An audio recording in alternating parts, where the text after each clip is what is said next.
का chapter 3 the Delhi सल्तनत start करेंगे। ठीक है, तो सबसे पहले देखेंगे दिल्ली में सबसे पहले किसका शासन चल रहा था। ठीक है, तो उस टाइम सबसे पहले जो राजपूत थे उनका ही रूल चल रहा था दिल्ली पे, और उनकी ही मतलब कैपिटल थी उस टाइम।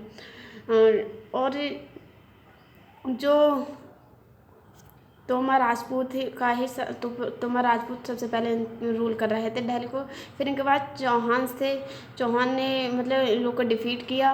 फिर उन्होंने रूल किया दिल्ली को। और उस टाइम जो इन दोनों के ही मतलब जब इन दोनों का ही शासन मतलब चल रहा था, इनके ही शासनकाल में जो दिल्ली थी वो कॉमर्शियली सेंटर बन चुका था। और उस टाइम जैन मर्चेंट वगैरह का आना वहाँ हो गया था, वो लोग सेटल वगैरह होने लगे थे। ठीक है, फिर आते हैं कि दिल्ली सल्तनत के टाइम में तो दिल्ली बहुत ज़्यादा ही उसका मतलब उसने काफ़ी एरिया कवर कर लिया था। वो एक बहुत मतलब एकदम इमर्ज होने लगी थी, और वो ग्रेट कैपिटल बहुत एक उसका कैपिटल के रूप में उधर होने लगा था दिल्ली का। ठीक है, और उस टाइम मतलब काफ़ी दिल्ली सल्तनत के द्वारा मतलब काफ़ी सिटीज़ भी बिल्ड की गई थी, जैसे कि सिरी जहाँपना और दिल्ली कुना। ये दिल्ली कुना को ओल्ड दिल्ली भी कहा जाता है। ठीक है, फिर आते हैं मतलब दिल्ली में किस किस का रूल चला था। ठीक है, सबसे पहले तो राजपूत आए थे। राजपूत के बाद टर्कीज थे। ठीक है, इनके बाद खिलजी आए थे। फिर इनके बाद तुगलक आए थे। फिर सैयद आए थे। फिर इसके बाद आए थे लास्ट में लोधी डायनेस्टी मतलब लास्ट में बचा था इब्राहिम लोधी, लास्ट रूलर था। ठीक है, और उसने उसके पानीपत के बैटल में वो भी बाबर ने इसे हरा दिया था। ठीक है, फिर उसके बाद मुगलों का शासन चलने लगा था। तो इस टाइप से मतलब दिल्ली पे किसी न किसी का एक वो चलता रहा था। ठीक है, अभी ये था कि दिल्ली सल्तनत के बारे में हमें जानकारी मिल कहाँ रही थी। इंस्क्रिप्शन, कॉइन्स और जो इनके आर्किटेक्चर वगैरह थी, इनके ही वजह से हम दिल्ली सल्तनत मतलब दिल्ली के बारे में इतना कोई हिस्ट्री के बारे में जान पा रहे हैं। ठीक है, और तवारीख वगैरह भी उस टाइम लिखी जाती थी। तो जो तवारीख के जो ऑथर्स वगैरह होते थे वो सिटी वगैरह में रहते थे, और उनके जो उनके द्वारा जो लिखी गई हैं इंस्क्रिप्शन वगैरह बुक्स वगैरह, उनसे भी हमें जानकारी मिलती। तो जैसे कि तवारीख के जो ऑथर होते थे उनका ये मानना था कि जो बर्थ राइट मतलब जन्म से बर्थ राइट होना चाहिए कि एक जो रूलर है दिल्ली का वो बर्थ राइट के उस पर चले, मतलब कि जैसे एक पीढ़ी से दूसरी पीढ़ी का, दूसरी पीढ़ी से तीसरी, ऐसे करके।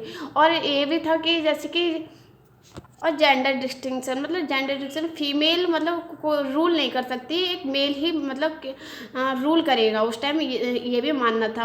और वैसे 1236 में इल्तुतमिश ने जैसे कि अपनी बेटी रजिया सुल्तान, उनकी जो डॉटर थी रजिया सुल्तान, उसको मतलब दिल्ली का सुल्तान डिक्लेयर किया था। लेकिन इनके सपोर्ट में मिनहाजुल सिराज एक राइटर थे, उन्होंने सपोर्ट तो किया। वो उनको मतलब एक एबल और मतलब क्वालिफाई समझते थे एज अ रूलर, बट उनका भी मानना था कि एक लड़की रूल नहीं कर सकती, मतलब एक फीमेल मतलब एक लड़की कैसे रूल है, एक इतने बड़े एम्पायर उसको चला सकती है, एम्पायर को चला सकती है। तो उनका ये मानना था, इसलिए 1240 मतलब 1236 में रजिया सुल्तान बैठी थी गद्दी पे, और फिर 1240 में वो हट गई। ठीक है, फिर अब ये देखेंगे सब कुछ चल कैसे रहा था, मतलब जैसे कि ये लोग कर क्या रहे थे ये देखते हैं। जैसे कि इनका जो फर्स्ट वो था कि तो ये लोग कंट्रोल करना चाह रहे थे, इंटरनल ही कंट्रोल करना चाह रहे थे, मतलब इंडिया में ही कंट्रोल। जैसे हिंटरलैंड वगैरह होते थे वहाँ जाकर इनका कंट्रोल कर लिया था। वहाँ पर जो हंटर गैदरिंग पीपल थे या जो पेस्टोरेट्स वगैरह थे, उन लोगों को इन्होंने एक्सपेल्ड कर दिया, वहाँ से हटा दिया, और उनकी जगह ऐसे पीजेंट वगैरह को लैंड दे दी। तो पीजेंट लोग इनको वहाँ से टैक्स वगैरह देते थे, टैक्स देते थे, रिवोन्यू देते थे, और ये चीज़ थी। ठीक है, वहाँ से और ट्रेडिंग वगैरह के लिए ये हिंटरलैंड फेमस थे। तो इसलिए उन्होंने वहाँ उनका कंट्रोल करना चाहा। हिंटरलैंड गंगा दोआब के एरिया में पड़ता है। ठीक है, अब ये गैरिसन टाउन्स भी वहाँ इस्टेब्लिश किए थे। क्यों किए थे? जैसे कि 45 होते थे, और जैसे कि 45 मतलब चारों ओर से मतलब एकदम बंद होते थे, और वहाँ पे सोल्जर रहते थे, इनकी आर्मी वगैरह वहीं रहती थी। ठीक है, सोल्जर्स के लिए वहाँ पर आर्मी के लिए वो इस्टेब्लिश किए गए थे। ठीक है, और इनके टाइम में मंगोल और एक्सटर्नल फ्रेंड जैसे कि साउदर्न पार्ट था जो इंडिया का, वहाँ भी इनका कंट्रोल ये अपना कर रहे थे। जैसे अलाउद्दीन खिलजी, मोहम्मद तुगलक ने कहा मतलब साउदर्न इंडिया में भी अपना कंट्रोल मतलब कर ही लिया था, थोड़ा मतलब कर ही लिया था उन्होंने, ठीक है। और फिर जैसे कि उस टाइम मंगोल वगैरह भी आक्रमण कर रहे थे, ठीक है। और किस किस के टाइम में, वो तो बलबन के समय हुआ था, गयासुद्दीन तुगलक और फिर अलाउद्दीन खिलजी के समय, मोहम्मद तुगलक के समय भी मंगोलों का आक्रमण होने लगा था, ठीक है। अब आते हैं खिलजी और मोहम्मद तुगलक के बारे में देखते हैं, ठीक है।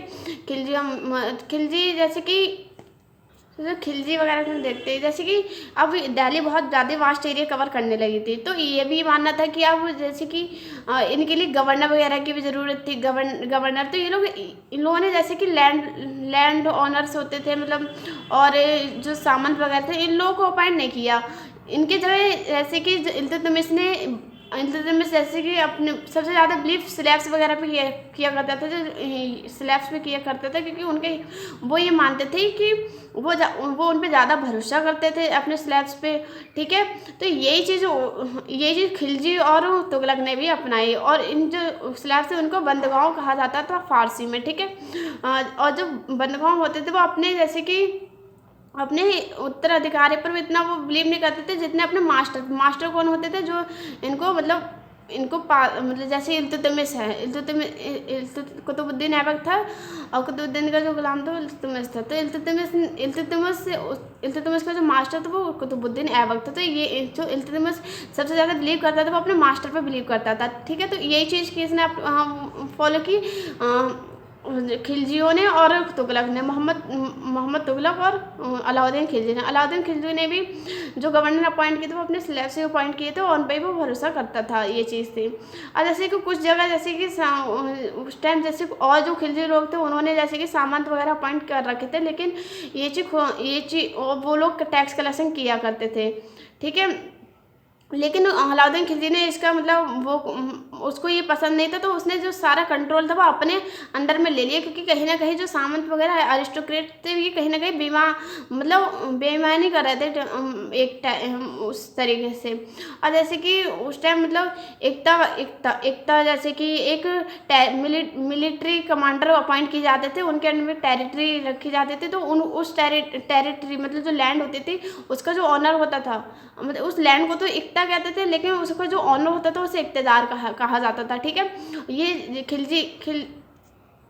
खिलजी और तुगलक ने इन लोगों को मतलब अपॉइंट किया था। ये लोग टैक्स जहाँ ये रहते थे मतलब जिस लैंड पे जो इनके कंट्रोल में थे वहाँ, और वहाँ जो पीपल वगैरह रहते उनसे इनका टैक्स कलेक्ट किया करते थे, ये चीज़ थी, ठीक है। क्योंकि अगर मिलिट्री वगैरह रख रहे हैं तो उनको कुछ पे करने के लिए कुछ मतलब रुपीज़ वगैरह भी होने चाहिए, तो वो उनका वो चीज़ थी, उसके लिए वो टैक्स कलेक्शन किया करते थे, ठीक है।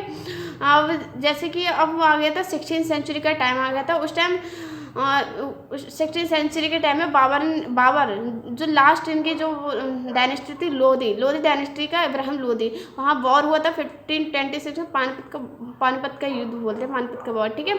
इस टाइम क्या हुआ था कि मतलब अटैक हुआ, बाबर ने अटैक किया था, और फिर जो अंडर में मतलब तुगलक डायनेस्टी मतलब एक पूरा जो था तुगलक डायनेस्टी से मतलब बहुत कमज़ोर होता चली गई थी मतलब दिल्ली सल्तनत। सही है, डायनेस्टी लोधी डायनेस्टी की आते आते उसका मतलब डिक्लाइन होने लगा था, तो ये चीज़ थी, ठीक है।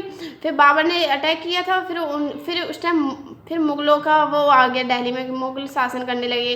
उसमें शेरशाह सूरी भी था। शेरशाह सूरी मतलब एक बिहार में उसका मतलब एक मतलब बहुत कम उस उम्र में ही उसने काफ़ी कुछ कर लिया था, और अपने जो बिहार में उसके जो अंकल थे वहाँ उसका मतलब वो रूल कर रहा था वहाँ पे, एक छोटी सी पोस्ट पर था। लेकिन उसने हिमायूं जो कि दिल्ली पर उस टाइम उसका रूल चल रहा था, उसने उस पर अटैक किया और वहाँ वो जीत गया, ठीक है। लेकिन फिर क्या हुआ, फिर से मतलब हिमायूं ने उस पे मतलब शेरशाह सूरी पे आक्रमण किया, फिर से हुमायूं ने अपना शासन स्थापित कर लिया दिल्ली पर ही, ठीक है। ये चीज़ है। अब फिर हुमायूँ के बाद अकबर के टाइम हुमायूँ के बाद और भी रूलर आते रहे, फिर लास्ट में अकबर आया। अकबर के टाइम तक तो काफ़ी मतलब सही चल रहा था, मुग़ल एम्पायर अच्छा खासा ग्रो कर रहा था। लेकिन अकबर के बाद जो रूस के रूलर उसके जो वो आए बेटे वगैरह, और तो इनके टाइम में फिर मुग़ल एम्पायर का भी डिक्लाइन होने लगा था। ठीक है, और बाकी हम मुग़ल एम्पायर के बारे में नेक्स्ट चैप्टर में जानेंगे। Okay, thank you.